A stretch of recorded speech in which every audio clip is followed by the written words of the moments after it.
everybody. Welcome to the show. You know where you are, the 9 at 9 with me, Tigo. And it's Wednesday. And it's time for one of our VIP experts. And we're going to talk about making mental shifts, getting ready. Yeah, Michelle Petties is here today. We got stuff to talk about, so sit right there. We'll be right back. Expert Talk is sponsored by Pod Nation TV, the podcast to broadcast network.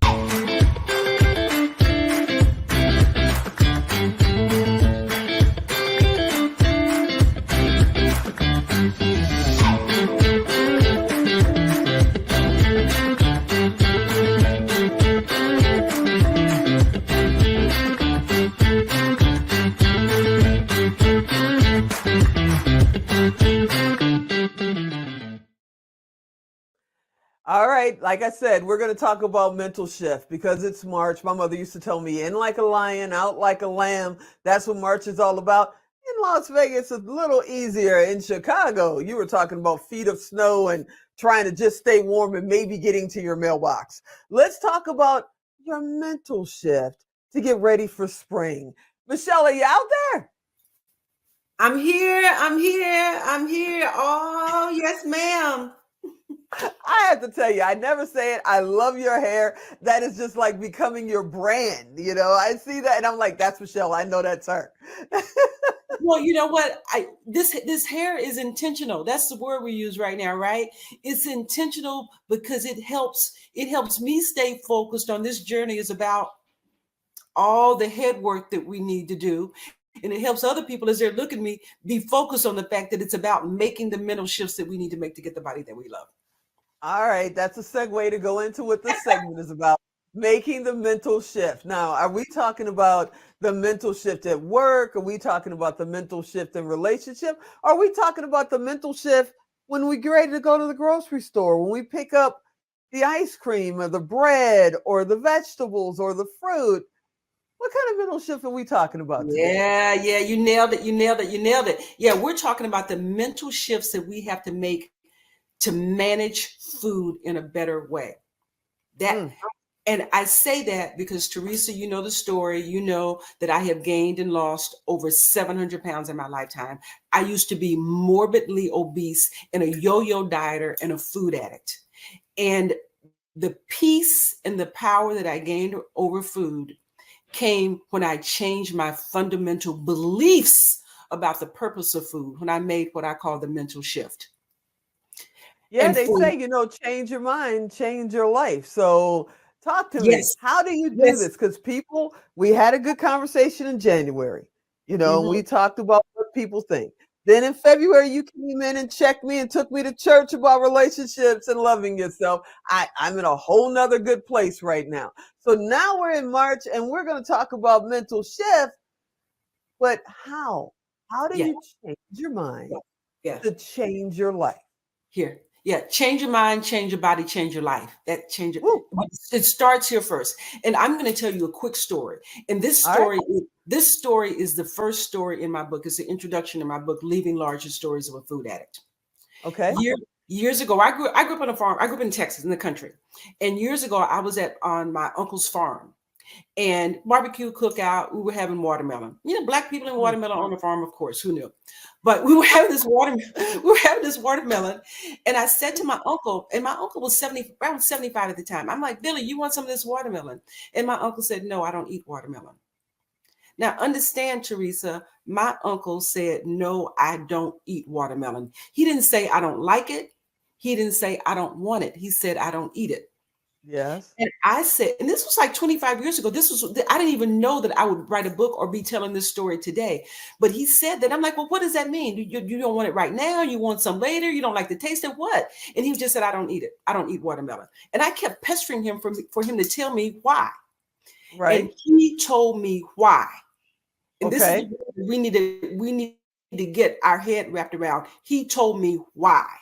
All right. What he told me was that when he was a kid, 5, 6, 7 years old, he and some buddies stole a watermelon from a neighbor's yard. My grandfather, his father, found out about it.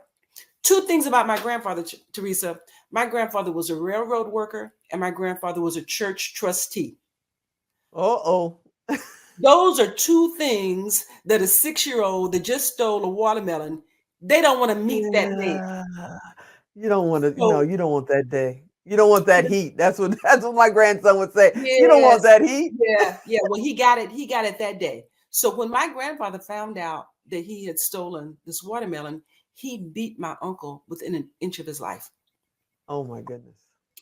Oh And my goodness. so I sat like that with that story. And at the end of the story, I said to Billy, I said, well, Billy, do you think maybe the lesson was supposed to be thou shalt not steal? My uncle looked at me and said, I don't eat watermelon. And that was that. And my I don't care what you got to say. I don't eat watermelon. That was enough for I me don't that care day. what you have to say. And so understand, Teresa, here's the thing.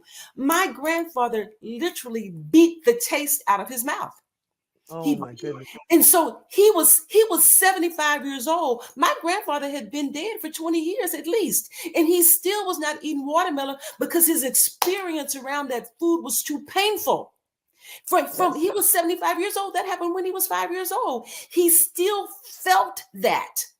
Mm-hmm. And he couldn't eat the food because of what he felt about it. And Mm-hmm. so, here's what I mean about making the mental shift. He made a mental shift in an instant around watermelon because of the painful experience. Right. We can do the same thing. We can take charge of the mental shifts that we make around foods that create pleasurable experiences for us. Because when I recall that story, I said, oh my God, if that's true, then the opposite must be true. That's the key to cravings and yo-yo dieting. When we have a craving for something, it is because Okay. now we don't crave the food, we crave the experience, we crave the memory, we crave the event, we crave what we believe that food will do for us, we crave the attachment to it. That's the thing we want. We don't want the food. We don't care about the food. We want the feeling, but we think the feeling is the food because it is so connected to it. And so my work, what I teach people how to do is I teach them to go back to that experience, go back to that memory, go back to that event, separate the food from it, and then replace it with a memory and an event and an experience that will serve them around that food so they can get a body that they love. Oh wow, that's powerful because I'm sitting here thinking about all the memories that are wrapped around food.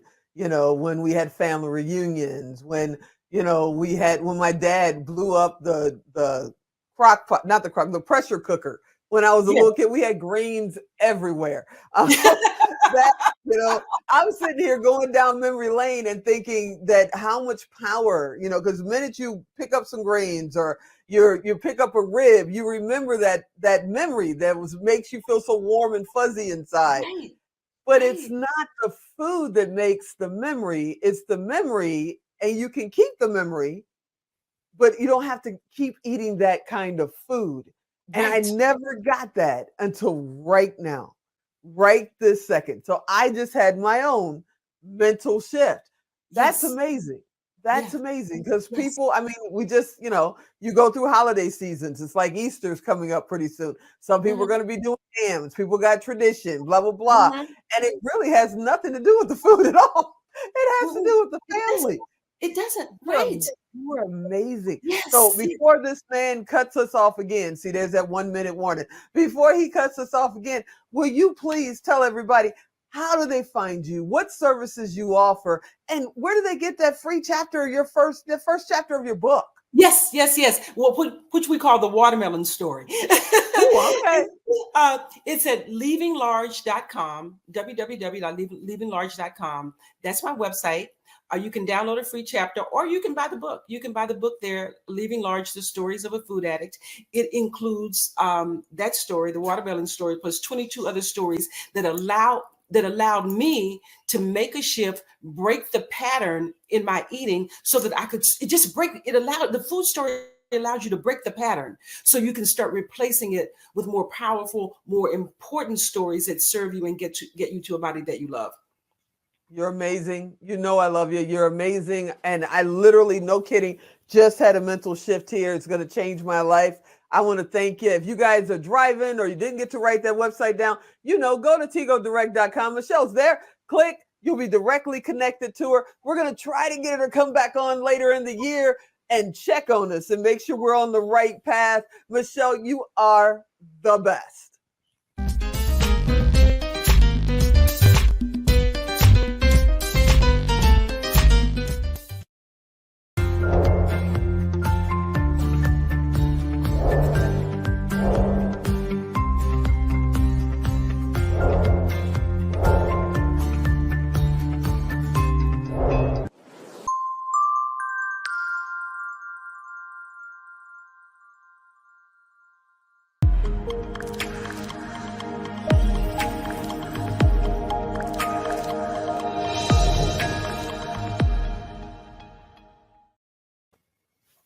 That's it, my friend. That was awesome.